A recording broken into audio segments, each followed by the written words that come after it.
Welcome back. 18 states are suing the Securities and Exchange Commission and its 5 commissioners over what they say is unconstitutional overreach of digital assets. The lawsuit, led by Kentucky Attorney General Russell Coleman, charges that the Biden-Harris administration's crackdown on crypto companies is unconstitutional because it violates fundamental principles of federalism. Coleman writes, along with conservative AGs across the country, we are fighting to keep the federal government from reaching into Kentuckians' wallets, both physical and digital. An SEC spokesperson responded, saying, quote, while we don't comment on litigation, state securities regulators have been strong partners in efforts to uncover and prosecute misconduct in the crypto markets. Joining me now is the man himself, Kentucky Attorney General Russell Coleman. AG Coleman, thanks very much for being here this morning. We want to hear more about this lawsuit. What can you tell us? Well, good morning, Maria. Thank you for focusing on this. Thank you for focusing on my colleagues and I pushing back on a degree of overregulation that we're used to in this administration. You don't, Maria, have to understand blockchain to understand right and wrong. You don't have to understand the nuances of data mining to get this notion of overregulation outside of the constitutional order that we're seeing from the SEC. Congress has not authorized this agency to regulate crypto. Our states are doing a great job in our sovereign interest. You just heard the spokesperson from the SEC concede that the states are doing a good job. But here we have yet another example that old there they go again in terms of this administration overreaching and damaging, limiting an industry that's creating such opportunity, as you've reported several times. How specifically have they done that, AJ? So there's uncertainty that's injected into the industry, and uncertainty is what we've seen over and over again from this administration. The notion of rule of law is that you understand what the rules are. This is an agency that's operating based on enforcement. Congress has not given this agency the authority, and I will tell you, the industry itself has asked for clear rules from the SEC. The SEC won't do that. What they'll do is regulation by enforcement, by lawsuit. It's somewhat similar to what we've seen from the Justice Department and the EPA. It is part of a broader picture. But any industry, especially a new innovative industry like this, where there's uncertainty injected by a governmental agency such as the SEC, is limiting investment. Well, why would they do that? I mean, what is their goal? Is it just this, this attack on business, which has been pretty consistent?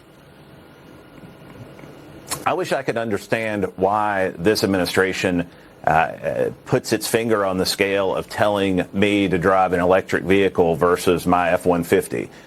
Why this administration is putting its finger on the scales of reliable, dispatchable energy in our coal industry and damaging our ability and our national security. It is, it's a head scratcher why their view of government is so different than those of us who took a similar oath in defending the Constitution. They know better than we do.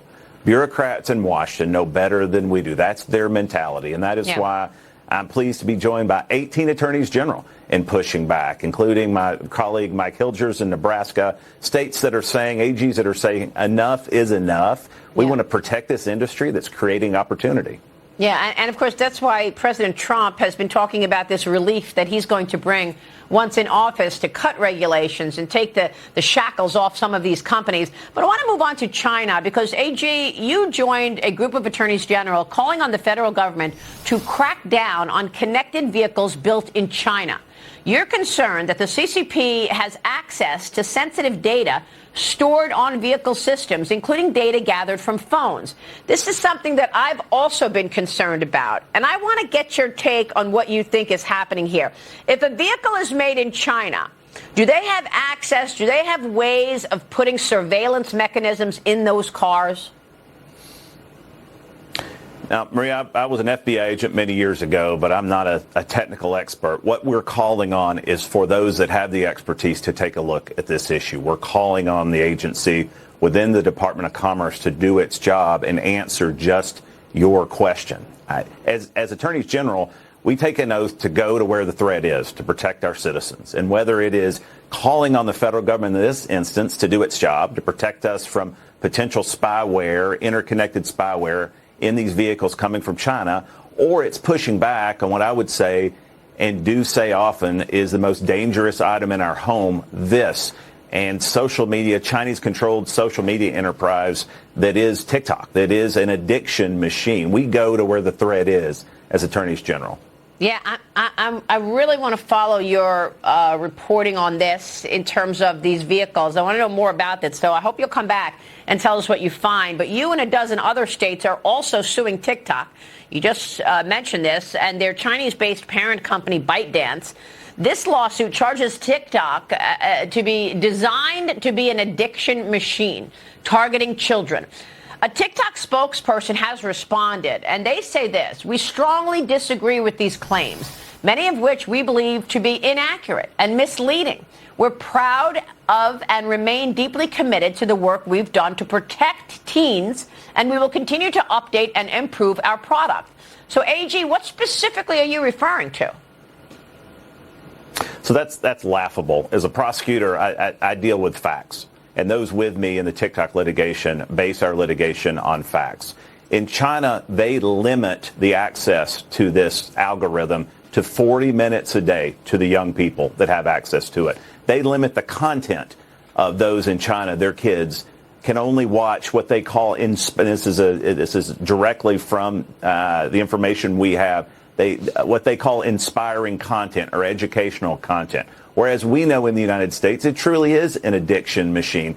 I'm a dad before I am Attorney General, and we see this with our kids, that this addiction machine that is this device that is harming our kids, that is increasing levels of suicide, that is damaging mental health. They target our young people. They target what they call, and here's another direct quote from a TikTok executive that I'd like for your viewers to hone in on. They call our kids the golden audience. The golden audience. Why do they say that? Because the opportunity to monetize. Here in a small state of Kentucky, in-app purchases in a small state of Kentucky, $240 million last year alone.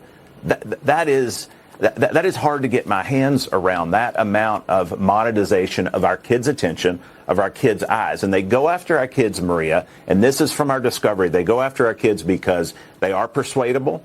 They go after our kids because kids persuade other kids, again, monetizing.